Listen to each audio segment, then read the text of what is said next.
तो नमस्कार दोस्तों, मेरे प्यारे भाइयों और बहनों। आज के इस वीडियो के अंदर अपन बात करने वाले हैं कक्षा 10 के विज्ञान का एक बहुत इंपॉर्टेंट टॉपिक जिसको कि बोलते हैं संक्षारण। ये आपके अध्याय नंबर 1 और अध्याय नंबर 3 दोनों के अंदर आता है। पिछले कुछ सालों के अंदर इस टॉपिक के ऊपर क्वेश्चन पूछा भी नहीं गया है, तो बहुत हाई चांसेस है कि इस टॉपिक के ऊपर क्वेश्चन आ जाए। तो आज अपन डिस्कस करने वाले हैं पूरा पूरा संक्षारण एकदम डिटेल में। तो अभी अगर बात की जाए कि आखिर संक्षारण होता क्या है, तो वायुमंडल में क्या होता है कि नमी होती है, आर्द्रता होती है, अम्लता होती है, या फिर अन्य गैसों के कारण धातुएं संक्षारित हो जाती है और इस प्रक्रिया को संक्षारण कहा जाता है। यानी कि बेसिकली लोहे पर जंग लगना, आप इसका एक उदाहरण समझ सकते हो। इसके अन्य उदाहरण जो कि पेपर में आने लायक है वो है कि सिल्वर धातु वायुमंडल में सल्फर से क्रिया करके, आप देख सकते हो सिल्वर धातु है, सल्फर है, इससे क्रिया करके सिल्वर सल्फाइड की एक काली परत का निर्माण करती है। यानी कि ये वाली जो परत दिख रही है ये आपको सिल्वर सल्फाइड की परत है, सिल्वर सल्फाइड। और जो अपना तांबा यानी कि जिसको आप कॉपर बोलते हो, वो वायुमंडल में ऊपर से CO2 से क्रिया करके एक हरी परत बनाता है। यानी कि यहाँ पर देखो कॉपर लिखा हुआ है, फिर CO2 है, और ये CuCO2 ये हरी परत बनती है। और इस पर CuCO2 को क्या बोला जाता है? इसको कॉपर कार्बोनेट बोला जाता है।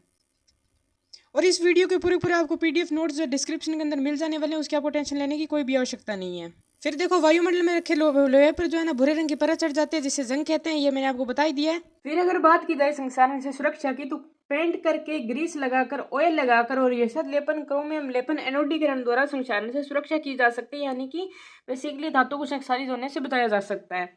तो यशद लेपन, क्रोमियम लेपन और एनोडीकरण की परिभाषा में पेपर में पूछने लायक है, 1 नंबर के क्वेश्चन के अंदर ये आ सकती है। तो यशद लेपन क्या होता है? लोहे पर जिंक की परत चढ़ाने की प्रक्रिया को बेसिकली यशद लेपन कहा जाता है। फिर आता है क्रोमियम लेपन, यानी कि धातु को संक्षारण बनाने के लिए क्रोमियम का लेप करना, क्रोमियम लेपन कहलाता है।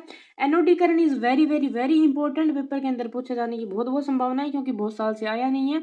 तो वायु के संपर्क में आने पर एल्यूमिनियम पर ऑक्साइड की परत का निर्माण होता है, जो इसे संक्षारण से बचाते हैं। यानी कि एल्यूमिनियम पर बेसिकली ऑक्साइड की परत का चढ़ना, जो कि वायु के संपर्क में आने से चढ़ती है, इसी को आपका एनोडीकरण कहा जाता है।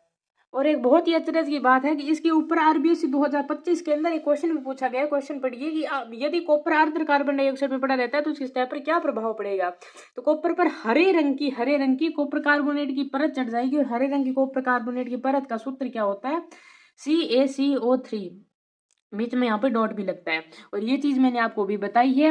तो संक्षारण के ऊपर वैसे तो खैर ये एक ही क्वेश्चन आया है जितना मेरे को पता है, और जितना मैंने मतलब रिसर्च करी है, स्टडी करी है उसके हिसाब से। बाकी अगर कोई और क्वेश्चन आता है तो वो मैं आपको बता दूंगा। और ये जो है इस टॉपिक के ऊपर पूरा क्वेश्चन आने की 2026 के अंदर प्रोबेबिलिटी है, तो इसको आप बढ़िया तरीके से पढ़ के जाना। आएगा तो इसी स्लाइड में से आएगा, वरना नहीं आएगा। Okay, bye bye, thank you.